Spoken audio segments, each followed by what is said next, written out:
எதிரி உங்களுக்கு வலை விரிக்கிறான்றதை புரிஞ்சுக்காம நீங்க எதுக்கு சார் அரசியல் வரீங்க? வலை தான் விரிப்பாங்க. இன்னொரு மாதிரி அதிமுக இப்ப ஆட்சியில் இருந்தாலும் இந்த சிக்கல் கொடுக்கும். ஸ்கேல்ஸ் மாறுபடும். புதுசா ஒரு எதிரி உருவாகிறான், அந்த எதிரி வளர்ந்துகிட்டே இருக்கான், நல்லா வளரட்டுப்பா, வளர்ந்து நம்ம காலி பண்ணிட்டுப்பான்னு எப்படிப்பா இருப்பாங்க? எப்படி அரசியல் இயங்கும்? அப்படி எந்த கட்சி விடும்? தமிழ்நாட்டில் பிஜேபி ஆட்சியில் இருந்துச்சுன்னா விஜய் வளர விடுமா? தவிர்க்க முடியாம வளர்ந்துட்டா கூட்டணி வச்சுப்பாங்க, இல்லைன்னா கட்சியில இருக்க ஆளை உருவிடுவாங்க. எல்லாமே செய்வாங்கப்பா. அதான் அரசியல். இது சினிமா போல எளிதல்ல என்பதை விஜய் அவர்கள் புரிந்து கொள்ள வேண்டும். முதலில் விளையாட்டு தனமாக கட்சியை தொடங்கி மிக எளிதாக நாம் சினிமாவை போலவே ஜெயித்து விடலாம் என்று நினைக்கிறார். ஆனால் இது அப்படி அல்ல.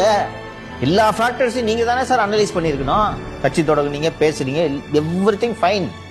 உங்களை எதிரி ஒவ்வொரு தருணத்திலும்